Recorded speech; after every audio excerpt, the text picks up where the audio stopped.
CSER net life സയൻസിൽ ഇച്ചിരി important ആയിട്ടുള്ള ക്വസ്റ്റ്യൻസ് നമുക്കിന്ന് ഡിസ്കസ് ചെയ്യാം.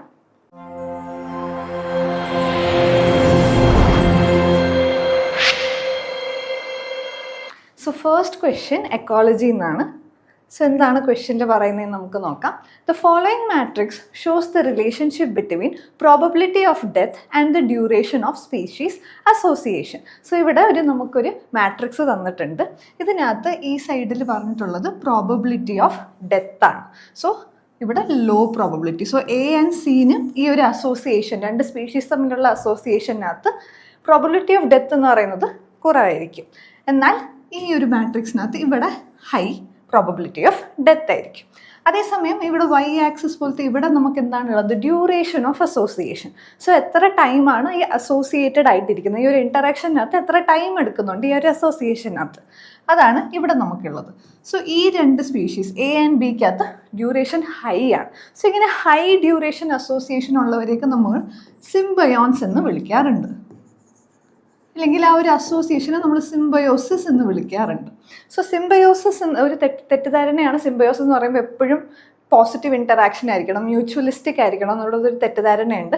അങ്ങനെയല്ല, ഒരു ക്ലോസ് അസോസിയേഷൻ, ഒരു കോൺടാക്ട് ബേസ്ഡ് അസോസിയേഷൻ ഉണ്ടെങ്കിൽ ലോങ് ടേം ആണെങ്കിൽ അത് നമ്മൾ സിംബയോസിസ് എന്ന് വിളിക്കും. അത് മ്യൂച്വലിസം ആവണം എന്ന് നെസസറി ഇല്ല. ഫോർ എക്സാമ്പിൾ ലൈക്കൻസും മ്യൂച്വലിസം കാണിക്കുന്നുണ്ട്. സോ അത് സിംബയോസിസിൻ്റെ എക്സാമ്പിൾ ആണ്. എന്നാൽ പാരസൈറ്റിസമും സിംബയോസിസിൻ്റെ എക്സാമ്പിൾ ആണ്. സോ നമ്മുടെ ഗട്ടിലുള്ള parasites, for example tapeworms ഒക്കെ എന്താണ്, അതൊരു സിംബയോട്ടിക് റിലേഷൻഷിപ്പായിട്ട് നമുക്ക് പറയാൻ പറ്റും. ഈവൻ ദോ അതൊരു പോസിറ്റീവ് നെഗറ്റീവ് ഇൻറ്ററാക്ഷൻ ആയാലും നമ്മൾ അതിനെ സിംബയോസിസ് എന്ന് തന്നെയാണ് വിളിക്കുന്നത്. സോ ഇവിടെ ഡ്യൂറേഷൻ ഓഫ് അസോസിയേഷൻ കൂടുതലാണ് എ ആൻഡ് ബിയിൽ, ഇവിടെ ലോ ഡ്യൂറേഷൻ ഓഫ് അസോസിയേഷൻ ആണ്. സോ ഇതിനകത്ത് എ ബി സി ഡി ഏത് തരത്തിലുള്ള ഇൻറ്ററാക്ഷൻ ആയിരിക്കും എന്നാണ് ക്വസ്റ്റ്യനിൽ ചോദിച്ചിട്ടുള്ളത്. സോ നമുക്കത് സോൾവ് ചെയ്യാൻ നോക്കാം. സോ ഫസ്റ്റ് നമുക്ക് എ ഇൻറ്ററാക്ഷൻ തൊട്ട് തുടങ്ങും. സോ ഈ പറഞ്ഞ എ ഇൻറ്ററാക്ഷനകത്ത് പ്രോബബിലിറ്റി ഓഫ് ഡെത്ത് എന്ന് പറയുന്നത് ലോ ആണ്. സോ ആ ഒരു ഇൻറ്ററാക്ഷനകത്ത് ഡെത്ത് ലോ ആണ്. എന്നാൽ ഡിഗ്രി ഓഫ് അസോസിയേഷൻ അല്ലെങ്കിൽ ഡ്യൂറേഷൻ ഓഫ് അസോസിയേഷൻ എന്ന് പറയുന്നത് ഹൈ ആണ്. സോ ഈ ഒരു interaction classic example of parasitism ആണ്.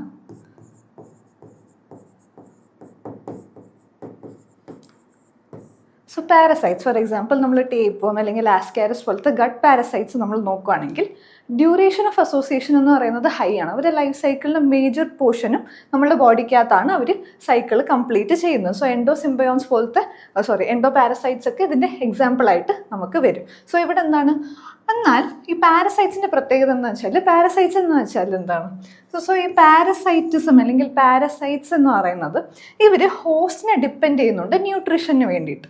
സോ ഇവർ ഹോസ്റ്റിനെ ഡിപ്പെൻഡ് ചെയ്തിട്ട് ആ ഹോസ്റ്റിനെ കില്ല് ചെയ്ത് കഴിഞ്ഞാൽ പ്രോബബിലിറ്റി ഓഫ് ഡെത്ത് ഹൈ ആണെങ്കിൽ ആ പാരസൈറ്റിന് അത് സക്സസ്ഫുൾ അല്ല. ആ പാരസൈറ്റിന് ആ ഒരു ഹോസ്റ്റിനെ ലൈവായിട്ട് വെക്കേണ്ടത് ഇമ്പോർട്ടൻ്റ് ആണ്. അതുകൊണ്ട് തന്നെ സക്സസ്ഫുൾ ആയിട്ടുള്ള പാരസൈറ്റ്സിന് പ്രോബബിലിറ്റി ഓഫ് ഡെത്ത് കുറവായിരിക്കും. സോ പാരസൈറ്റ്സ് നമ്മൾ ഓർക്കുമ്പോൾ അവരുടെ പ്രോബബിലിറ്റി ഓഫ് ഡെത്ത് എന്ന് പറയുന്നത് കുറവാണ്, എന്നാൽ ഡ്യൂറേഷൻ ഓഫ് അസോസിയേഷൻ കൂടുതലാണ്. സോ എ എന്താണ്, പാരസൈറ്റിസമിൻ്റെ എക്സാമ്പിൾ ആണ്. എന്നാൽ നമുക്ക് നെക്സ്റ്റ് ബിയിലോട്ട് പോകാം. സോ ബിക്കകത്ത് പ്രോബബിലിറ്റി ഓഫ് ഡെത്ത് കൂടുതലാണ്, എന്നാൽ ഡ്യൂറേഷൻ ഓഫ് അസോസിയേഷനും കൂടുതലാണ്. സോ അങ്ങനത്തെ ഇൻറ്ററാക്ഷൻ എവിടെ വരുന്നതെന്ന് വെച്ചാൽ പാരസെറ്റോയിഡ്സിനകത്താണ് വരുന്നത്. ഓക്കെ, പാരസെറ്റോയിഡ്സിനകത്താണ് അങ്ങനത്തെ ഒരു ഇൻറ്ററാക്ഷൻ. സോ എന്താണ് ഈ പാരസെറ്റോയിഡ്സ്? ഫോർ എക്സാമ്പിൾ പാരസെറ്റോയിഡ് വാസ്പ്സ് ഒക്കെ ഉണ്ട്. ഈ വാസ്പ് എന്താ ചെയ്യുന്നതെന്ന് വെച്ചാൽ ചില കാറ്റർപില്ലറിനകത്ത് പോയി എഗ്ഗ് ലേ ചെയ്യും, ഓവിപ്പോസിറ്റ് ചെയ്യും. സോ ഈ ലേ ചെയ്ത എഗ്ഗിൽ നിന്ന് ഹാച്ച് ഔട്ടായിട്ട് ലാർവേ ഈ ഒരു ഹോസ്റ്റിന് ഫീഡ് ചെയ്യാൻ തുടങ്ങും. സോ ഫോർ എക്സാമ്പിൾ ഇതാണ് ഒരു കാറ്റർപില്ലർ എങ്കിൽ ഓവിപ്പോസിറ്റ് ചെയ്ത് കഴിഞ്ഞാൽ ഈ എഗ്സ് ഡെവലപ്പ് ചെയ്തിട്ട് ഈ കാറ്റർപില്ലറിൽ നിന്ന് ന്യൂട്രീഷൻ ഇങ്ങനെ എടുക്കാൻ തുടങ്ങും. സോ അതുവരെ ഇവർ ഫുള്ളി ഡെവലപ്ഡ് ആകും വരെ, ആ ലാർവ കംപ്ലീറ്റ്ലി ഡെവലപ്ഡ് ആയിട്ട് പ്യൂപ്പ ആകും വരെ ഈ ഹോസ്റ്റായിട്ടുള്ള കാറ്റർപില്ലറിനെ ലൈവായിട്ട് വെക്കേണ്ടത് ആ ഒരു പാരസെറ്റോയിഡിന് ഇമ്പോർട്ടൻ്റ് ആണ്. അതുകൊണ്ട് ഡ്യൂറേഷൻ ഓഫ് അസോസിയേഷൻ എന്ന് പറയുന്നത് കൂടുതലാണ്. എന്നാൽ ഇവർ കംപ്ലീറ്റ്ലി ഡെവലപ്പ് ചെയ്ത് കഴിഞ്ഞിട്ട് ഇവർ ഇതിൽ നിന്ന് എമേർജ് ചെയ്യും. ഈ ലാർവേസ് കാറ്റർപില്ലറിൻ്റെ ബോഡിയിൽ നിന്ന് എമേർജ് ചെയ്യും. അപ്പം ഡെത്ത് എന്ന് പറയുന്നത് കോസ് ചെയ്യും. സോ ഹോസ്റ്റിന് death finally will occur. So death എന്ന് പറയുന്നത് നടക്കുന്നുണ്ട്. സോ പ്രോബബിലിറ്റി ഓഫ് ഡെത്ത് എന്ന് പറയുന്നത് ഇസ് വെരി ഹൈ. എന്നാൽ ഡ്യൂറേഷൻ ഓഫ് അസോസിയേഷനും ഹൈ ആണ്. സോ അങ്ങനത്തെ ഇൻറ്ററാക്ഷൻ എന്താണ്, പാരസെറ്റോയിഡ്സിൻ്റെ എക്സാമ്പിൾ ആണ്. ഓക്കെ, നെക്സ്റ്റ് നമുക്ക് സി നോക്കാം. സിക്കകത്ത് എന്താണ് പറയുന്നത്, പ്രോബബിലിറ്റി ഓഫ് ഡെത്ത് ലോ ആണ്, എന്നാൽ ഡ്യൂറേഷൻ ഓഫ് അസോസിയേഷനും ലോ ആണ്. സോ ഇങ്ങനത്തെ ഇൻറ്ററാക്ഷൻ നമുക്ക് ഗ്രേസേഴ്സിനകത്താണ് കാണുന്നത്. സോ ഗ്രേസേഴ്സ് എന്താ ചെയ്യുന്നത്, ഗോട്ട് പോലത്തെ ഗ്രേസേഴ്സ് ഒക്കെ ഈ പുല്ലിനെ ഇങ്ങനെ ഗ്രേസ് ചെയ്താണ് കളയുന്നത്. സോ അതിനകത്ത് അപ്പർ ലെയർ ഓഫ് ലീവ്സ് ആണ് റിമൂവ് ആയിട്ട് പോകുന്നത്, അല്ലാണ്ട് ആ ഒരു ഗ്രാസിൻ്റെ കംപ്ലീറ്റ് ഡെത്ത് നടക്കുന്നില്ല. സോ അതുകൊണ്ട് തന്നെ പ്രോബബിലിറ്റി ഓഫ് ഡെത്ത് എന്ന് പറയുന്നത് ലോ ആണ്. എന്നാൽ ആ ഒരു ഇൻറ്ററാക്ഷനും പെട്ടെന്ന് തന്നെ നടക്കുന്നതാണ്. ഗ്രേസ് ചെയ്യുക, നെക്സ്റ്റ് ഗ്രാസിലോട്ട് പോകുക, അങ്ങനെ മൂവ്മെൻ്റ് ആണ് നടക്കുന്നത്. അസോസിയേഷൻ എന്ന് പറയുന്നത് ലോ ആണ്, ഡ്യൂറേഷൻ ഓഫ് അസോസിയേഷൻ ലോ ആണ്. സോ എന്താണ്, സി ഗ്രേസേഴ്സ് പോലത്തെ ഇൻറ്ററാക്ഷൻ ആണ്. പ്രോബബിലിറ്റി ഓഫ് ഡെത്തും ലോ വരും, ഡ്യൂറേഷൻ ഓഫ് അസോസിയേഷനും ലോ ആയിട്ടിരിക്കും. പിന്നെ ഡിക്കകത്ത് എന്താ ഉള്ളത്, പ്രോബബിലിറ്റി ഓഫ് ഡെത്ത് ഹൈ ആണ്, എന്നാൽ ഡ്യൂറേഷൻ ഓഫ് അസോസിയേഷൻ ലോ ആണ്. ഇതിൻ്റെ ക്ലാസിക് എക്സാമ്പിളാണ് നമ്മുടെ പ്രിഡേറ്റേഴ്സ്. സോ അവർ ഹണ്ട് ഡൗൺ ചെയ്യും, ഇതെല്ലാം പെട്ടെന്ന് നടക്കുന്ന പ്രോസസ്സ്. അവർ പോയി ഹണ്ട് ഡൗൺ ചെയ്യും, എന്നിട്ട് ആ ഒരു പ്രേനെ അവർ ഈറ്റ് ചെയ്യും. അതാണ് ഡ്യൂറേഷൻ ഓഫ് അസോസിയേഷൻ ലോ ആവാൻ കാരണം. എന്നാൽ ആ പ്രേയുടെ ഡെത്ത് അവിടെ സംഭവിക്കുന്നുണ്ട്. So probability of death high ആണ്. സോ ഇങ്ങനെ വരുന്ന ഇൻറ്ററാക്ഷൻ പ്രിഡേറ്റേഴ്സിൻ്റെ എക്സാമ്പിൾ ആണ്. സോ ഇതിൻ്റെ കറക്റ്റ് ആൻസർ എന്ന് പറയുന്നത് 1 ആണ്. Okay, so right answer is A parasites, B parasitoids, C grazers and D predators. So നമുക്ക് next question നോക്കാം. Which one of the following regulator proteins can act as a positive and negative regulators on binding on the same DNA element? So ഇവിടെ ചോദിച്ചിട്ടുള്ളത്, ഇവിടെ തന്നേക്കുന്ന റെഗുലേറ്റേഴ്സിനകത്ത് നമുക്ക് 4 regulators തന്നിട്ടുണ്ട്.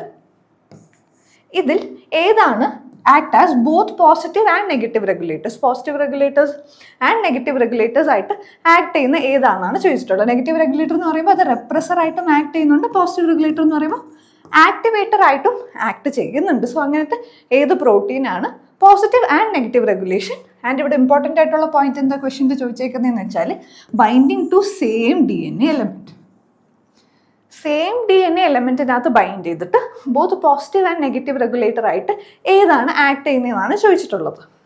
Option 1 lakh റെപ്രസർ. So നമുക്കറിയാം ലാക്ക് ഓപ്പറോണിനകത്ത് വരുന്നതാണ് ലാക്ക് റെപ്രസർ. ലാക്ക് റെപ്രസറായിട്ട് മാത്രമേ ആക്ട് ചെയ്യാറുള്ളൂ. ഓക്കെ, സോ ലാക്ക് റെപ്രസർ എന്ന് പറയുന്നത് റെപ്രസറായിട്ട് മാത്രമേ ആക്ട് ചെയ്യാറുള്ളൂ. സോ ഇതൊരു കാറ്റബോളിക് ആയിട്ടുള്ള ഓപ്പറോൺ ആണ് lac operon. So in the presence of lactose മാത്രമേ ആക്ടിവേറ്റ് ചെയ്താൽ മതി. So in the absence of lactose ഇല്ലാത്തപ്പോൾ ആബ്സെൻസ് ഓഫ് ലാക്ടോസ് ഈ റെപ്രസർ ആക്റ്റീവ് ആയിരിക്കും. അങ്ങനെ ആ ഒരു ഓപ്പറോണിനെ റെപ്രസ് ചെയ്ത് വെക്കുന്നതാണ് ലാക്ക് റെപ്രസറിൻ്റെ മെയിൻ ഫംഗ്ഷൻ എന്ന് പറയുന്നത്. ഓക്കെ, നെക്സ്റ്റ് പറഞ്ഞിരിക്കുന്നത് ലാംഡ റെപ്രസർ. ലാംഡ റെപ്രസർ നമ്മളുടെ ബാക്ടീരിയോഫേജസിനകത്ത് കാണുന്നതാണ്.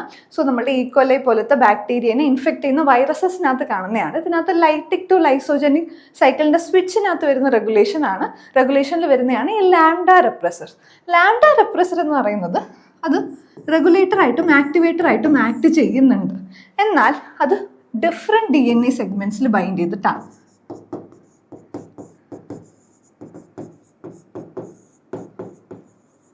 ഡിഫറെൻറ്റ് ഓപ്പറേറ്റർ റീജിയൻസിൽ ബൈൻഡ് ചെയ്യുമ്പോഴാണ് ഇവർ ആക്ടിവേറ്റർ ആൻഡ് റെപ്രസറായിട്ട് ആക്ട് ചെയ്യുന്നത്. പക്ഷെ നമ്മളുടെ ക്വസ്റ്റ്യനിൽ ചോദിച്ചേക്കുന്നത് സെയിം DNA എലമെൻറ്റിനകത്ത് ബൈൻഡ് ചെയ്യുമ്പോൾ ഏത് പ്രോട്ടീനാണ്, ഏത് റെഗുലേറ്റർ ആണ് ബോത്ത് പോസിറ്റീവ് ആൻഡ് നെഗറ്റീവ് ആയിട്ട് ആക്ട് ചെയ്യുന്നത് നമ്മൾ ക്വസ്റ്റ്യനിൽ ചോദിച്ചിട്ടുള്ളത്. സോ ഇതുകൂടെ നമുക്ക് 4th വണ്ണോട് നോക്കിയിട്ട് നോക്കാം. സോ ട്രിപ്റ്റോഫാൻ റെപ്രസർ നമുക്കറിയാം, അതും റെപ്രസറായിട്ട് മാത്രമേ ആക്ട് ചെയ്യത്തുള്ളൂ. ഓക്കെ, സോ ട്രിപ്റ്റോഫാൻ ഓപ്പറോൺ എന്ന് പറയുന്നത് ഒരു അനബോളിക് ഓപ്പറോൺ ആണ്. അപ്പോൾ ട്രിപ്റ്റോഫാൻ്റെ പ്രസൻസിൽ അതിനെ റെപ്രസ് ചെയ്തിരിക്കേണ്ടി വരും. അപ്പോൾ ട്രിപ്റ്റോഫാൻ്റെ പ്രസൻസിലാണ് ഈ റെപ്രസർ ആക്റ്റീവ് ആവുന്നത്. ഓക്കെ, സോ ഇതിൻ്റെ കറക്റ്റ് ആൻസർ എന്ന് പറയുന്നത് അരാസി എന്ന് പറയുന്ന പ്രോട്ടീനാണ്. സോ ഇതാണ് അറാബിഡോസ് ഓപ്പറോൺ. സോ അറാബിഡോസ് ഓപ്പറോണിനകത്ത് in the absence of arabinose ഇത് റെപ്രസറായിട്ട് ആക്ട് ചെയ്യും. ബിക്കോസ് അറാബിഡോസിൻ്റെ ആബ്സെൻസിൽ ഈ ജീനിൻ്റെ ആവശ്യമില്ല. ഇത് ഒരു കാറ്റബോളിക് ഓപ്പറോൺ ആണ്. സോ അതുകൊണ്ട് തന്നെ അറാബിഡോസ് ഇല്ലാത്ത സമയത്ത് ഈ ഒരു ജീൻസ് ആക്ടിവേറ്റഡ് ആവേണ്ട ആവശ്യമില്ല. സോ ആ സമയത്ത് ഈ അരാസി എന്ന പ്രോട്ടീൻസ് എങ്ങനെയാണ് ആക്ട് ചെയ്യുന്നത്?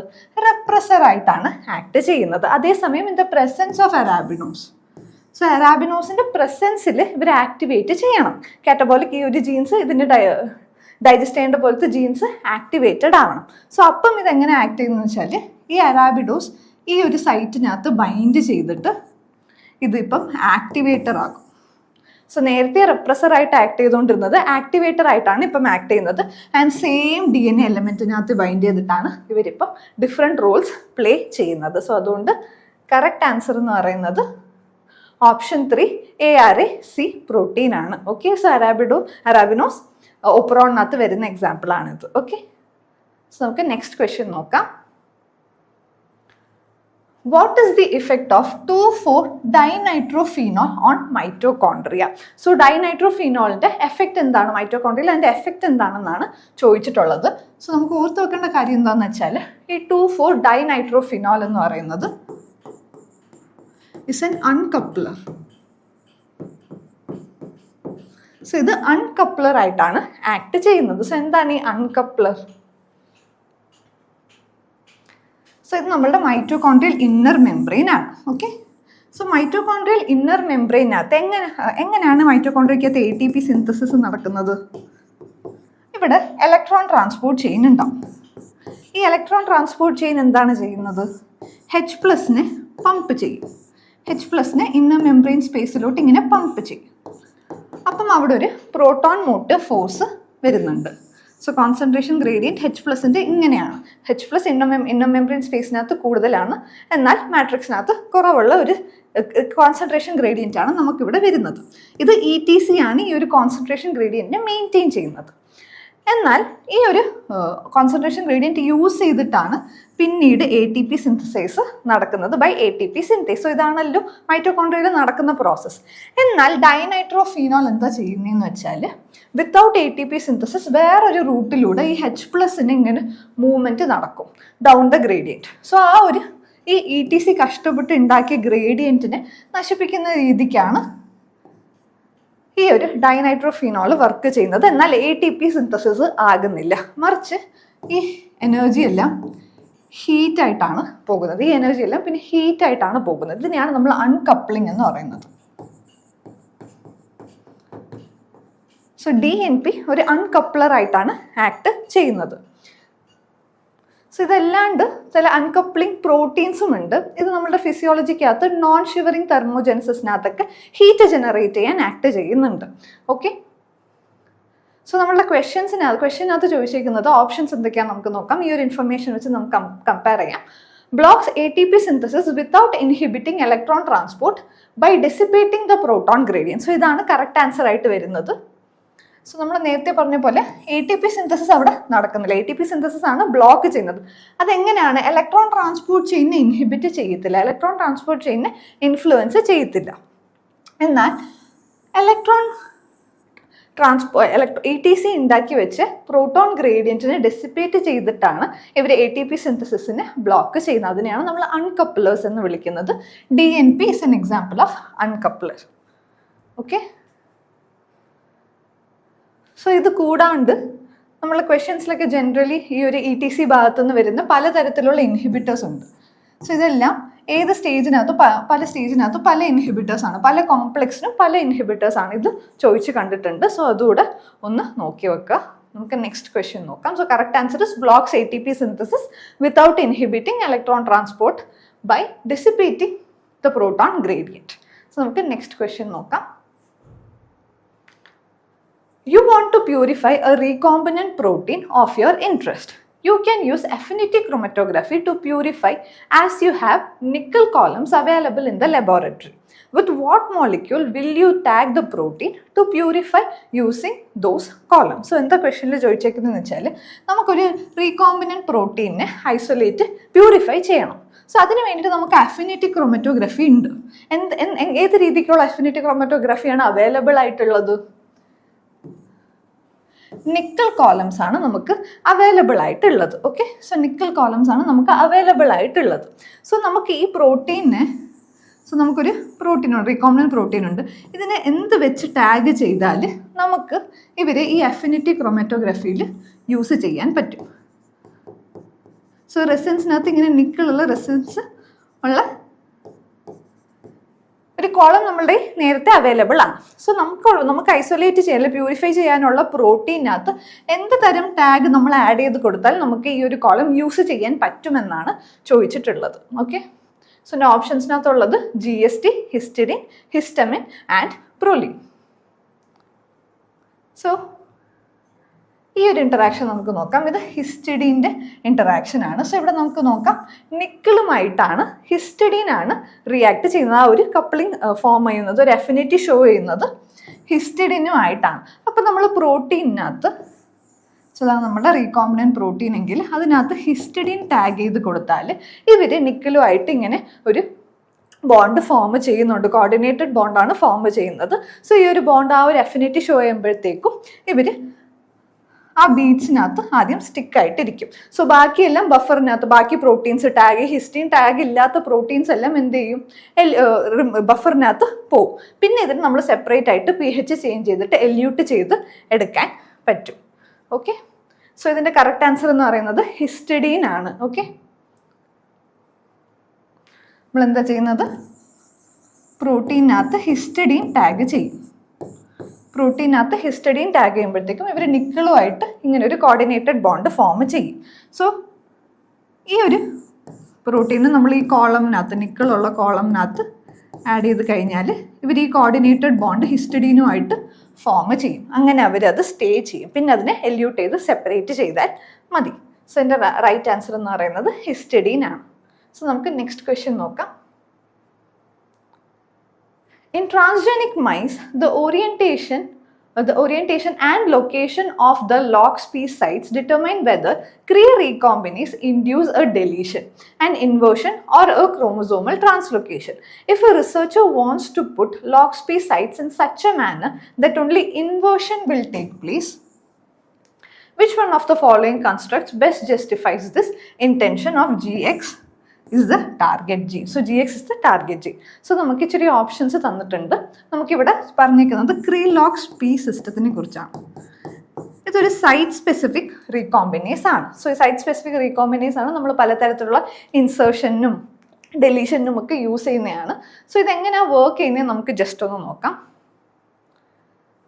സോ ഈ LOXP സൈറ്റ്സ് ഒരെണ്ണം ഈ ഡയറക്ഷനകത്തും മറ്റൊന്ന് ഈ ഇൻവേർട്ടഡ് ആയിട്ടും, അതേപോലെ ജീൻ ഇതിൻ്റെ ഇടയ്ക്കാണെങ്കിൽ എന്താ സംഭവിക്കുന്നത് വെച്ചാൽ ഇൻവേർഷൻ ആണ് സംഭവിക്കുന്നത്. ഓക്കെ, ഈ ഒരു ഓറിയൻറ്റേഷൻ ആണ് ഇതിനകത്ത് മെയിനായിട്ട് നമുക്ക് പഠിക്കാനുള്ളത്. സോ ഈ ഒരു ഓറിയൻറ്റേഷനാണ് ജീൻ ആൻഡ് LOXP. ഇങ്ങനത്തെ ഓപ്പോസിറ്റ് ഓറിയൻറ്റേഷൻ ഇടയ്ക്ക് ജീൻ ഉണ്ടെങ്കിൽ അവിടെ നടക്കാൻ പോകുന്നത് ഇൻവേർഷൻ ആണ്. എന്നാൽ ഡെലീഷൻ എപ്പോഴാണ് സംഭവിക്കുന്നത്? സോ LOXP സൈറ്റ്സ് സെയിം ഡയറക്ഷനകത്ത് ഇടയ്ക്ക് ജീൻ ഉണ്ടെങ്കിൽ അത് ഡെലീറ്റഡ് ആയി പോകും. സോ ഇങ്ങനെയാണ് ഡെലീഷൻ. എന്നാൽ 2 സെപ്പറേറ്റ് സ്ട്രാൻഡ്സിനകത്താണ് LOXP സൈറ്റ്സ് ഉണ്ടെങ്കിൽ അവിടെ ട്രാൻസ്ലൊക്കേഷൻ ആണ് നടക്കാൻ പോകുന്നത്. സോ നമുക്ക് ഇവിടെ കാണാം, ഇവിടെ ട്രാൻസ്ലൊക്കേറ്റഡ് ആയിട്ടുണ്ട്. ഓക്കെ, സോ നമ്മളുടെ ക്വസ്റ്റ്യനിൽ ചോദിച്ചിരുന്നത് ഇൻവേർഷന് ഏത് തരത്തിലുള്ള ഓറിയൻറ്റേഷൻ ആണെന്നാണ് ചോദിച്ചിരുന്നത്. സോ ഈ ഒരു ഓറിയൻറ്റേഷൻ വേണം ഇൻവേർഷൻ നടക്കാൻ. സോ ഓപ്ഷനകത്ത് നമുക്ക് നോക്കാം.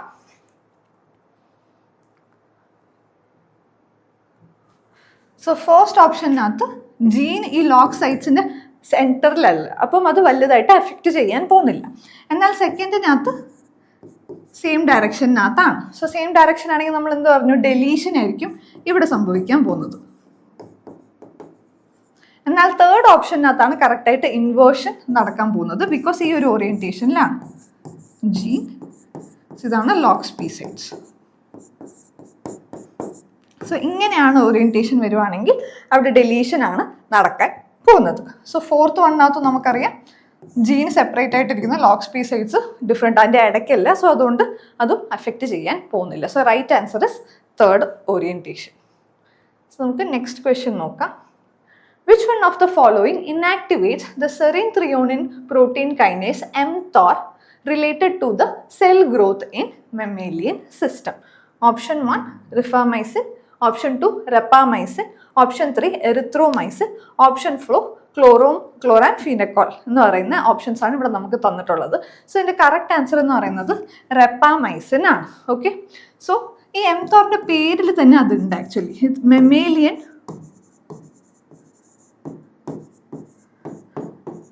ടാർഗറ്റ് ഓഫ് റെപ്പാമൈസിൻ എന്നാണ് ഇതിൻ്റെ പേര്. സോ സെൽ ഡിവിഷൻ, സെൽ ഗ്രോത്തിനകത്തൊക്കെ വരുന്ന മെയിൻലി സെൽ ഗ്രോത്തിനകത്തൊക്കെ വരുന്ന ഇമ്പോർട്ടൻ്റ് ആയിട്ടുള്ള പ്രോട്ടീനാണ് എംതോർ എന്ന് പറയുന്നത്. സോ ഇതിനെ ഇനാക്ടിവേറ്റ് ചെയ്യുന്നത് റെപ്പാമൈസിൻ എന്ന് പറയുന്ന കോമ്പൗണ്ടാണ്. സോ ഇത് ബാക്കി ഓപ്ഷൻസ് എവിടെയൊക്കെയാണ് വർക്ക് ചെയ്യുന്നതെന്നുള്ള ഒരു ടേബിളാണ്. സോ ഇതെല്ലാം മെയിനായിട്ട് ആൻറ്റിബയോട്ടിക്സ് ആണ് വരുന്നത്. സോ ആൻറ്റിബയോട്ടിക്സ് എങ്ങനെയൊക്കെയാണ് വർക്ക് ചെയ്യുന്നതെന്നും കൂടെ നമുക്ക് അറിഞ്ഞിരിക്കേണ്ടത് ഇമ്പോർട്ടൻ്റ് ആണ്. So first rifamycin. So rifamycin എന്താ ചെയ്യുന്നത്? ബാക്ടീരിയൽ RNA പോളിമറേസിനെ ബൈൻഡ് ചെയ്തിട്ട് ട്രാൻസ്ക്രിപ്ഷനെയാണ് ഇൻഹിബിറ്റ് ചെയ്യുന്നത്. സോ റിഫാമൈസിൻ ഇനീഷ്യേഷനെ ഇൻഹിബിറ്റ് ചെയ്യുന്നതാണ് റിഫാമൈസിൻ. എന്നാൽ എറിത്രോമൈസിൻ എന്താ ചെയ്യുന്നതെന്ന് വെച്ചാൽ ട്രാൻസ്ലേഷനെയാണ് അഫക്റ്റ് ചെയ്യുന്നത്. 50S റൈബോസോമും ബൈൻഡ് ചെയ്തിട്ട് അത് ആ ഒരു എലോങ്കേഷൻ പ്രോസസ്സിനെ ഇൻഹിബിറ്റ് ചെയ്യുകയാണ് ചെയ്യുന്നത്. എസ്പെഷ്യലി ട്രാൻസ്ലൊക്കേഷൻ ഡ്യൂറിങ് പ്രോട്ടീൻ സിന്തസിസിനെയാണ് അവർ ബ്ലോക്ക് ചെയ്യുന്നത്. എന്നാൽ ക്ലോറംഫെനക്കോൾ എന്ന് പറയുന്ന ആൻറ്റിബയോട്ടിക് എന്താ ചെയ്യുന്നതെന്ന് വെച്ചാൽ 50S ഇതും എന്താണ് ട്രാൻസ്ലേഷനെ തന്നെയാണ് എഫക്റ്റ് ചെയ്യുന്നത്. എന്നാൽ സ്പെസിഫിക്കലി പെപ്റ്റൈഡ് ബോണ്ട് ഫോർമേഷനെയാണ് അവർ എഫക്റ്റ് ചെയ്യുന്നത്. പിന്നെ ഉള്ളത് ആക്ടിനോമൈസിൻ D എന്ന് പറയുന്നത്. സോ ഇവർ DNA ആയിട്ട് ഇന്റർകലേറ്റ് ചെയ്തിട്ട് RNA പോളിമറേസിനെ ബ്ലോക്ക് ചെയ്യും. ഹെൻസ് ട്രാൻസ്ക്രിപ്ഷനും ബ്ലോക്ക്ഡ് ആവും, ഇൻഹിബിറ്റഡ് ആവും. സോ ഇതൊക്കെയാണ് ബാക്കി ഓപ്ഷൻ. സോ ഇവിടെ കറക്റ്റ് ആൻസർ എന്ന് പറയുന്നത് റെപ്പാമൈസിൻ ആണ്.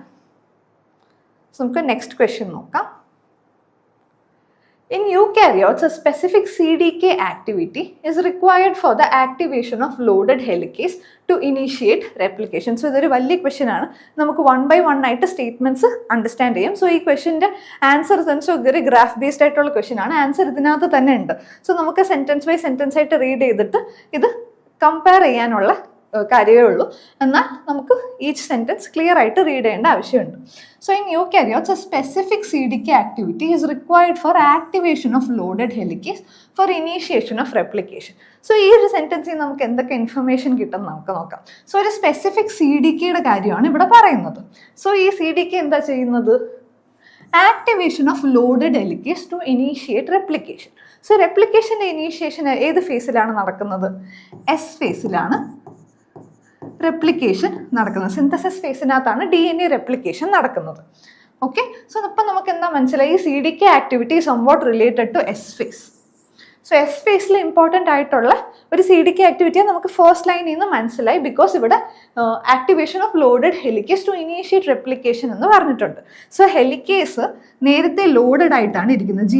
G1 ഫേസിനകത്ത് ഹെലിക്കേസ് നേരത്തെ ലോഡഡ് ആയിട്ടാണ് ഇരിക്കുന്നത്. ഒരു സിക്കകത്ത് ഹെലിക്കേസ് ഇങ്ങനെ ലോഡഡ് ആയിട്ടിരിക്കും. എന്നാൽ റെപ്ലിക്കേഷൻ ഇനീഷ്യേറ്റഡ് ആവുന്നത് S ഫേസിൽ മാത്രമാണ്. സോ അതിന് വേണ്ടിയിട്ടുള്ള ആക്ടിവിറ്റിയാണ് CDK ആക്ടിവിറ്റിക്കകത്ത് ഉള്ളതെന്നാണ് പറഞ്ഞിട്ടുള്ളത്. സോ നെക്സ്റ്റ് നമുക്ക് നോക്കാം. On the contrary, this CDK activity inhibits the loading of helicase on to the origin of the replication. So ഇതെന്താ ചെയ്യുന്നത് വെച്ചാൽ സെയിം CDK ആക്ടിവിറ്റി എന്താ ചെയ്യുന്നതെന്ന് വെച്ചാൽ inhibits loading of helicase on to the origin of replication. So നമ്മളുടെ cell സൈക്കിളിനകത്ത്, especially യൂകാരിയോട്സിൻ്റെ cell സൈക്കിളിനകത്ത് ഒരു സമയത്ത് ഒരു റെപ്ലിക്കേഷനെ നടക്കാവും. ബാക്ടീരിയയിൽ അങ്ങനെയല്ല, ഒരു സമയത്ത് പലതരം റെപ്ലിക്കേഷൻ സ്റ്റാർട്ട് ആവും. ഒരു റെപ്ലിക്കേഷൻ കംപ്ലീറ്റ് ആവുന്നതിന് മുന്നേ തന്നെ നെക്സ്റ്റ് റെപ്ലിക്കേഷൻ ബാക്ടീരിയയിൽ സ്റ്റാർട്ട് ആവുന്നുണ്ട്. എന്നാൽ യൂകാരിയോട്സിനകത്ത് ഒരു റെപ്ലിക്കേഷനെ അറ്റ് എ ടൈം നടക്കാവും. സോ അതിന് വേണ്ടി നെക്സ്റ്റ് സൈക്കിൾ സ്റ്റാർട്ട് ആവുന്നതിനെ പ്രിവെൻറ്റ് ചെയ്യാൻ വേണ്ടിയിട്ട് ഈ S ഫേസിലുള്ള CDKs എന്താ ചെയ്യുന്നതെന്ന് വെച്ചാൽ മറ്റൊരു തവണ നെക്സ്റ്റ് ടൈം ആ ഒരു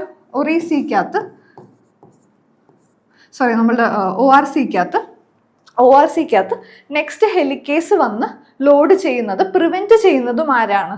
ഈ ഒരു S ഫേസിലുള്ള CDK തന്നെയാണെന്നാണ് ഇവിടെ പറയുന്നത്. ഓൺ കോൺട്രറി, ദിസ് CDK നമുക്കിപ്പോൾ തന്നെ മനസ്സിലായി ഇത് S ഫേസിലുള്ള CDK ആണ്.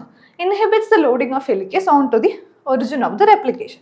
Considering the fact that each cycle there is only one opportunity for helicase to be loaded to the origin and one opportunity for these helicase to be activated, which one of the following graphs best depict this CDK activity in G1 and S phase of the cell cycle എന്നാണ് ചോദിച്ചിട്ടുള്ളത്. So ഇതിനകത്ത് നമുക്ക് ഇപ്പോൾ മനസ്സിലാക്കാൻ കഴിയുന്നത് എന്താണെന്ന് വെച്ചാൽ നമുക്ക് ഈ ഗ്രാഫിനകത്ത് ഏതാണ് എസ് ഫേസിലുള്ള സി ഡി കെ. എസ് ഫേസിലുള്ള സി ഡി കെ എങ്ങനെയായിരിക്കും? സോ എസ് ഫേസിലുള്ള സി ഡി കെ G1 ഫേസിൽ എങ്ങനെയായിരിക്കും, എസ് ഫേസിൽ എങ്ങനെയായിരിക്കും? ഓബ്വിയസ്ലി എസ് ഫേസിൽ കൂടുതലായിരിക്കും, എന്നാൽ G1 ഫേസിൽ കുറവായിരിക്കും. സോ ഇതിനകത്ത് കറക്റ്റ് ഓപ്ഷൻ ഏതാണ്? C D K activity. C D K activity എന്നാണ് ചോദിച്ചേക്കുന്നത്. സോ സി ഡി കെയുടെ ലെവൽ എന്ന് പറയുന്നത് എപ്പോഴും സെയിം ആയിരിക്കും. എപ്പോഴും സെല്ലിനകത്ത് സി ഡി കെയുടെ ലെവൽ കാണും, എന്നാൽ അവരുടെ ആക്ടിവിറ്റി ചേഞ്ച് ആയിക്കൊണ്ടിരിക്കും. സോ അപ്പം സി ഡി കെ ആക്ടിവിറ്റി, ഈ specific C D K activity ഇത് എന്ത് സി ഡി കെ ആണെന്ന് നമുക്ക് മനസ്സിലായത്? S phase C D K എന്നാണ് നമുക്ക് മനസ്സിലായത്.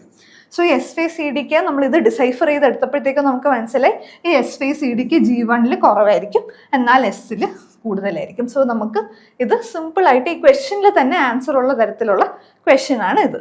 സോ നമുക്ക് ഇത് എക്സാക്ട്ലി എവിടെയാണ് വരുന്നതെന്ന് നമുക്കൊന്ന് നോക്കാം.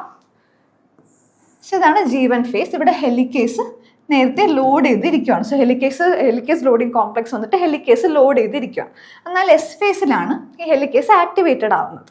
എന്നാൽ പിന്നെയും ഈ ഒരു ഹെലിക്കേസ് ലോഡർ പിന്നെയും ലോഡ് ആവാതിരിക്കാൻ വേണ്ടിയിട്ട് ഈ എസ് ഫേസിലുള്ള സി ഡി കെ എന്താ ചെയ്യുന്നതെന്ന് വെച്ചാൽ ഈ ലോഡിങ്ങിന് വേണ്ടിയിട്ടുള്ള പ്രോട്ടീൻസിനെ എല്ലാം ഡീഗ്രേഡ് ചെയ്യും. സോ അത് ഇവരുടെ one of the important function ആണ്. സോ ഈ ഒരു സെഗ്മെൻറ്റ് ഓഫ് സെൽ സൈക്കിളാണ് ഈ ഒരു ക്വസ്റ്റ്യനകത്ത് ചോദിച്ചിട്ടുള്ളത്. സോ എൻ്റെ റൈറ്റ് ആൻസർ എന്ന് പറയുന്നത് ഓപ്ഷൻ 1 ആണ്. സോ നമുക്ക് നെക്സ്റ്റ് ക്വസ്റ്റ്യൻ നോക്കാം. Maternal effect genes are extremely important in establishing the anterior-posterior polarity of Drosophila embryo. Mutant phenotypes arise when genes of this family are mutated. The following table enlists genes and phenotypes observed on the mutation of these genes but not correctly matched. So ഇത് നമുക്ക് correctly match ചെയ്യാനാണ് ചോദിച്ചിട്ടുള്ളത്. കുറേ jeans തന്നിട്ടുണ്ട്. ഈ jeans mutated ആയാൽ എന്ത് സംഭവിക്കും എന്നാണ് നമുക്ക് മാച്ച് ചെയ്യേണ്ട ആവശ്യമുള്ളത്. സോ നമുക്ക് 1 by 1 ആയിട്ട് നോക്കാം. സോ ടോർസോ എന്ന പ്രോട്ടീൻ എവിടെ വരുന്നതെന്ന് വെച്ചാൽ ടെർമിനസിനകത്താണ് ഇതിൻ്റെ ഇമ്പോർട്ടൻ്റ് ആയിട്ടുള്ള റോള് വരുന്നത്. സോ ടോർസോ ജീൻ മ്യൂട്ടേറ്റഡ് ആവുകയാണെങ്കിൽ അവിടെ ടെർമിനി ഫോം ചെയ്യത്തില്ല. സോ അതാണ് ടോർസോയുടെ ഫങ്ഷൻ. സോ നെക്സ്റ്റ് വാസയുടെ ഫംഗ്ഷൻ എവിടെ വരുന്നതെന്ന് വെച്ചാൽ ഊജനസിനകത്താണ് വരുന്നത്. സോ മെയിനായിട്ട് ഈ വാസ പ്രോട്ടീൻ്റെ ഫംഗ്ഷൻ അല്ലെങ്കിൽ ജീൻ്റെ ഫംഗ്ഷൻ ഊജനസിനകത്താണ് വരുന്നത്. അത് മ്യൂട്ടേറ്റഡ് ആയി കഴിഞ്ഞാൽ ഡിഫക്റ്റീവ് ഊജനസിസ് ആണ് നടക്കാൻ പോകുന്നത്. നെക്സ്റ്റ് ഉള്ളത് ഓസ്കർ. സോ ഓസ്കർ എന്താ ചെയ്യുന്നതെന്ന് വെച്ചാൽ സോ മെയിനായിട്ട് പോസ്റ്റീരിയർ റീജിയനിലാണ് ഓസ്കറിൻ്റെയും ഫംഗ്ഷൻ എന്ന് നമുക്കറിയാം. അബ്ഡമനും പോൾ സെൽസിനെയും എഫക്റ്റ് ചെയ്യുന്നതാണ് ഓസ്കർ. സോ ഓസ്കർ മ്യൂട്ടേറ്റഡ് ആയി കഴിഞ്ഞാൽ അവിടെ അബ്ഡമനും പോൾ സെൽസും കാണത്തില്ല. എന്നാൽ നെക്സ്റ്റ് ബൈക്കോഡ്. സോ ബൈക്കോഡ് നമുക്കറിയാം ആൻറ്റീരിയർ റീജിയനിൽ ഇമ്പോർട്ടൻ്റ് ആയിട്ടുള്ളതാണ് ബൈക്കോഡ്. ബൈക്കോഡ് മ്യൂട്ടേറ്റഡ് ആയി കഴിഞ്ഞാൽ ഹെഡും തൊറാക്സും ഡിലീറ്റഡ് ആയി പോകും. സോ D3 നമുക്ക് നോക്കാം. D3 ഏതാ ഉള്ളത്? സോ ഈ ഒരു പോയിന്റ് തന്നെ നമുക്ക് അറിയുവാണെങ്കിൽ ഇത് ഈസിലി സോൾവ് ചെയ്തെടുക്കാൻ പറ്റും. സോ ബൈക്കോഡിൻ്റെ ഫംഗ്ഷൻ മാത്രം അറിയുവാണെങ്കിൽ തന്നെ നമുക്ക് ഈ ഒരു ആൻസർ കിട്ടും. സോ A4 നമ്മൾ നേരത്തെ പറഞ്ഞ പോലെ ടോർസോ ടെർമിനിനെയാണ് എഫക്റ്റ് ചെയ്യുന്നത്. B2 വാസ ഊജനസിനെയാണ് എഫക്റ്റ് ചെയ്യുന്നത്. C1 oskar abdomen and pole സെൽസിനെയാണ് എഫക്റ്റ് ചെയ്യുന്നത്. സോ എൻ്റെ റൈറ്റ് ആൻസർ എന്ന് പറയുന്നത് 3 ആണ്. സോ നമുക്ക് നെക്സ്റ്റ് ക്വസ്റ്റ്യൻ നോക്കാം. Given below are organelles, column X, and properties associated with the organelles. Choose the correct match. So ഇവിടെ നമുക്ക് ഈ ഒരു കോളം 1-നകത്ത് ഓർഗനൽസ് ആണ് തന്നിട്ടുള്ളത്. കോളം 2-നകത്ത് അവരുടെ പ്രോപ്പർട്ടീസ് മാച്ച് ചെയ്യാനാണ് ചോദിച്ചിട്ടുള്ളത്. സോ നമുക്ക് 1 by 1 ആയിട്ട് നോക്കാം. സോ ആദ്യം നമുക്ക് ഇച്ചിരി ഓബ്വിയസ് ആയിട്ടുള്ള ഓപ്ഷൻസ് നമുക്ക് ഡിസൈഫർ ചെയ്യാൻ നോക്കാം. സോ ആദ്യം ലൈസോസോം. സോ ലൈസോസോം നമുക്കറിയാം അതിൻ്റെ ലൈസോസോമിൽ റീച്ച് ചെയ്യേണ്ട പ്രോട്ടീൻസിനകത്തൊക്കെ മാനോ6 ഫോസ്ഫേറ്റ് എന്ന് പറയുന്ന ഒരു ടാഗ് കാണും. സോ മാനോ6 ഫോസ്ഫേറ്റിനെ റിസീവ് ചെയ്യുന്ന റിസെപ്റ്റേഴ്സ് ആണ് ഈ മാനോ6 ഫോസ്ഫേറ്റ് റിസെപ്റ്റേഴ്സ് എന്ന് പറയുന്നത്. So A will be 4. So A4 ഇവിടെ എവിടെയാണുള്ളത്? സോ A4 4-ലും ഉണ്ട് 1-ലും ഉണ്ട്. സോ നമുക്ക് നെക്സ്റ്റ് നോക്കാം. സിസ് ഗോൾഗി ആണ്. സോ സിസ് ഗോൾഗിയിൽ എങ്ങനെയായിരിക്കും? സിസ് ഗോൾഗിനകത്ത് നമുക്ക് COP1 വെസിക്കിൾസ് ബഡ്ഡിങ് കാണാൻ പറ്റും. സോ സിസ് ഗോൾഗിക്കകത്ത് നമുക്ക് COP1 വെസിക്കിൾസിൻ്റെ ബഡ്ഡിങ് കാണും. അതേപോലെ തന്നെ ട്രാൻസ് ഗോൾഗിക്കകത്ത് നമുക്ക് protein aggregated for secretion. So ഈ സെക്രീഷന് വേണ്ടിയിട്ടുള്ള പ്രോട്ടീൻസ് എല്ലാം ഈ ഒരു ട്രാൻസ് ഗോൾഗിക്കകത്ത് അഗ്രിഗേറ്റഡ് ആവും. പിന്നെ അവർ സെക്രീറ്ററി വെസിക്കിൾസിലൂടെ പാസ് ചെയ്യേണ്ടതാണ്. സോ അതുകൊണ്ട് അവിടെ നമുക്ക് അഗ്രിഗേഷൻ ഓഫ് പ്രോട്ടീൻസ് കാണാൻ കഴിയും. പിന്നെ ഉള്ളത് COP2 വെസിക്കിൾസ്. COP2 വെസിക്കിൾസ് ആൻട്രോഗ്രേഡ് ട്രാൻസ്പോർട്ടാണ് നമുക്കറിയാം. ER2 ഗോൾഗി ട്രാൻസ്പോർട്ട് നടത്തുന്നത് COP2 വെസിക്കിൾസ് ആണ്. Last endocytic vesicles. So endocytic vesicles clathrin coated vesicles ആണ് ഫോം ചെയ്യുന്നത്. സോ E is 2, E2 ഇവിടെ രണ്ട് സ്ഥലത്തുമുണ്ട്. പിന്നെ B is 3, B3 ഇവിടെ ആണ്, എന്നാൽ ഇവിടെ 5 ആണ് കൊടുത്തിട്ടുള്ളത്. So right answer will be 1. നമുക്ക് നെക്സ്റ്റ് ക്വസ്റ്റ്യൻ നോക്കാം. In the following pedigree, individuals with shaded colors or squares show the presence of recessive autosomal trait. Calculate the risk of occurrence of this trait in 3-1. So 3-1 ഇവിടാണ് ഉള്ളത്. So ഈ ഒരു ഇൻഡിവിജ്വലിൻ്റെ genotype നമുക്ക് അറിയത്തില്ല. So ഈ ഒരു ഇൻഡിവിജ്വലിൻ്റെ genotype AA. For example നമ്മൾ ഈ ഒരു ഇവിടെ ക്വസ്റ്റ്യൻ ചോദിച്ചിരിക്കുന്ന റെസസീവ് ഓട്ടോസോമൽ ട്രേറ്റ് എന്ന് തന്നിട്ടുണ്ട്. സോ നമുക്കിത് മെയിൽ ആണോ ഫീമെയിൽ ആണോ നമുക്ക് കൺസിഡർ ചെയ്യേണ്ട ആവശ്യമില്ല. സോ ഇവിടെ നമുക്ക് റെപ്രസെൻറ്റേഷൻ സേക്കിന് വേണ്ടിയിട്ട് റെസസീവ് ട്രേറ്റിനെ AA എന്ന് നമുക്ക് റെപ്രസെൻറ്റ് ചെയ്യാം. സോ ഇവിടെ ഷെയ്ഡഡ് ആയിട്ടുള്ളവരെല്ലാം ഡിസീസ്ഡ് ആണ്. ഓട്ടോസോമൽ റെസസീവ് ആയതുകൊണ്ട് ഇവർക്ക് രണ്ടും ഹോമോസൈഗസ് റെസസീവ് ആയിരിക്കും. സോ ഈ ഇൻഡിവിജ്വൽസിൻ്റെ ജീനോടൈപ്പ് നമുക്കറിയാം. നമുക്ക് ക്വസ്റ്റ്യനിൽ ചോദിച്ചിട്ടുള്ളത് ഈ 3-1 എന്ന് പറയുന്ന ഇൻഡിവിജ്വലിൻ്റെ ജീനോടൈപ്പിൻ്റെ പ്രോബബിലിറ്റി AA ആവാനുള്ള പ്രോബബിലിറ്റിയാണ് ചോദിച്ചിട്ടുള്ളത്. സോ അതിനെ നമുക്ക് ഇച്ചിരി ബാക്ക് ട്രാക്ക് ചെയ്യണം. അതിനാദ്യം നമുക്ക് ഈ 3യുടെ ജീനോടൈപ്പ് എങ്ങനെയായിരിക്കും ആദ്യം നമുക്ക് നോക്കണം. സോ ഈ ഒരു ഇൻഡിവിജ്വലിന് ഈ പാരൻറ്റിന് AA ഉണ്ട്. അപ്പം ഈ ഒരു പാരൻറ്റിന് ഹെട്രോസൈഗസ് ആയിരുന്നാൽ മാത്രം, കരിയർ ആയിരുന്നാൽ മാത്രമേ നമുക്ക് നമ്മളുടെ 3rd 1ന് AA എന്ന് പറയുന്ന ഒരു ഡിസീസ്ഡ് കണ്ടീഷൻ വരുത്തുള്ളൂ. സോ ആദ്യം നമുക്ക് ഈ ഒരു ഇൻഡിവിജ്വലിന് AA എന്നുള്ള പ്രോബബിലിറ്റിയാണ് ആദ്യം നോക്കേണ്ടത്. ഹെട്രോസൈഗസ് ക്യാപിറ്റൽ A സ്മോൾ എൻ്റെ പ്രോബബിലിറ്റിയാണ് ആദ്യം നമുക്ക് കണ്ടുപിടിക്കാനുള്ളത്. സോ ഈ ഒരു സൈഡ് നമ്മൾ നോക്കിക്കഴിഞ്ഞാൽ ഇവിടെ 1 ഓഫ് ദ പ്രൊജനി എന്ന് പറയുന്നത് എഫക്റ്റഡ് ആണ്. അപ്പോൾ ഇവരുടെ പാരൻസ് എങ്ങനെയായിരിക്കും? ഹെട്രോസൈഗസ് ആയിരിക്കും. സോ ഇവർ രണ്ടിലും എന്താണ് ഡിസീസ് നമുക്ക് കാണാൻ കഴിയുന്നില്ല. സോ അതുകൊണ്ട് തന്നെ ഇവർ ഹെട്രോസൈഗസ്, രണ്ടുപേരും കാരിയർ ആയിരുന്നാൽ മാത്രമേ ഇവിടെ പ്രൊജനിക്കകത്ത് നമുക്ക് ഇങ്ങനെ ഒരു ഡിസീസ്ഡ് കണ്ടീഷൻ കാണാൻ കഴിയത്തുള്ളൂ. സോ AA ആണെന്ന് മനസ്സിലായി കഴിഞ്ഞു നമുക്ക്. അതായത് ഹെട്രോസൈഗസ് രണ്ടുപേരും കാരിയേഴ്സ് ആണ് നമുക്ക് മനസ്സിലായി. ഇപ്പം നമുക്ക് ഈ ഒരു പാരൻറ്റിൻ്റെ ഡിസീസ് കാരിയർ ആവാനുള്ള പ്രോബബിലിറ്റിയാണ് നമുക്ക് ആദ്യം കണ്ടുപിടിക്കാനുള്ളത്. സോ ആ പ്രോബബിലിറ്റി എന്ന് പറയുന്നത് ഇങ്ങനെ നമുക്ക് capital A small a capital A small a small a small a. So ഇങ്ങനെയാണ് ഈ ഒരു ചാർട്ട് വരുന്നത്. സോ ഇത് വെച്ചിട്ട് നമുക്ക് ഈ ഹെട്രോസൈഗസ് കണ്ടീഷൻ്റെ പ്രോബബിലിറ്റി ആദ്യം നമുക്ക് നോക്കണം. ഓക്കെ, സോ എന്തായാലും നമുക്ക് ഈ ഒരു കണ്ടീഷനെ വെറുതെ വിടാം. ബിക്കോസ് ഇവരെന്തായാലും ഹോമോസൈഗസ് എല്ലാം നമുക്കറിയാം, 3 ഡിസീസ്ഡ് എല്ലാം നമുക്കറിയാം. അതുകൊണ്ട് നമുക്ക് AA കൺസിഡർ ചെയ്യേണ്ട ആവശ്യമില്ല. സോ ഇതിൽ നിന്ന് ഹെട്രോസൈഗസ് ആയിട്ടുള്ളത് 1, 2 ഔട്ട് ഓഫ് 3. അപ്പം ആ ഒരു പ്രോബബിലിറ്റി നമുക്ക് 2/3 ആയിട്ട് പറയാം. സോ ആദ്യത്തെ പ്രോബബിലിറ്റി എന്താണ്? 2/3. സോ ഈ ഒരു 3rd 2, 3 എന്ന് പറയുന്ന ഇൻഡിവിജ്വൽ, അതായത് നമ്മളുടെ ഐഡൻറ്റിഫൈ ചെയ്യാനുള്ള ഇൻഡിവിജ്വലിൻ്റെ പാരൻ്റ് ആയിട്ട് വരുന്ന ഈ ഒരു ഇൻഡിവിജ്വലിൻ്റെ ജീനോടൈപ്പ് ഹെട്രോസൈഗസ് കാരിയർ ആവാനുള്ള പ്രോബബിലിറ്റി 2/3 ആണ്. ഓക്കെ, സോ നെക്സ്റ്റ് നമുക്ക് ഈ ഒരു ഇൻഡിവിജ്വൽ ഡിസീസ്ഡ് ആവാനുള്ള പ്രോബബിലിറ്റി ആണ് കണ്ടുപിടിക്കാനുള്ളത്. സോ അതിന് വേണ്ടിയിട്ട് നമ്മളിപ്പം കണ്ടുപിടിച്ച പ്രോബബിലിറ്റി വെച്ചിട്ട് ഇവർ ഹെട്രോസൈഗസ് ആയിട്ടുള്ള കാരിയർ ആണ്. ഈ 2, 3യുടെ കാര്യമാണ് നമ്മളിവിടെ പറയുന്നത്. പിന്നെ നമുക്ക് 2, 4ൻ്റെ അറിയാം, AA ആണെന്ന് നമുക്കറിയാം. സോ ഇവരുടെ ജീനോടൈപ്പ് എങ്ങനെയായിരിക്കും? AA small a small a അല്ലെങ്കിൽ small a small a. So ഇതിൻ്റെ പ്രോബബിലിറ്റി എന്താണ്? 1/2 ആണ്. സോ ഈ ഒരു കണ്ടീഷൻ, ഡിസീസ്ഡ് കണ്ടീഷൻ വരാനുള്ള പ്രോബബിലിറ്റി എന്ന് പറയുന്നത് 1/2 ആണ്. സോ ഈ രണ്ട് പ്രോബബിലിറ്റിയും കൂടെ നമുക്ക് മൾട്ടിപ്ലൈ ചെയ്തിട്ട് വേണം ഇതിൻ്റെ പ്രോബബിലിറ്റി കണ്ടുപിടിക്കാൻ. സോ നമുക്ക് 2/3 നേരത്തെ കിട്ടി, ഇപ്പം നമുക്ക് 1/2 കിട്ടി. സോ ഈ 2ഉം 2ഉം ക്യാൻസൽ ആവും. സോ നമുക്ക് the probability of this person being deceased is 1/3. So correct answer എന്ന് പറയുന്നത് 1/3 ആണ്. സോ ഇത്രയാണ് നമുക്ക് ഈ വീഡിയോയിൽ ഡിസ്കസ് ചെയ്യാനുള്ളത്. Thank you.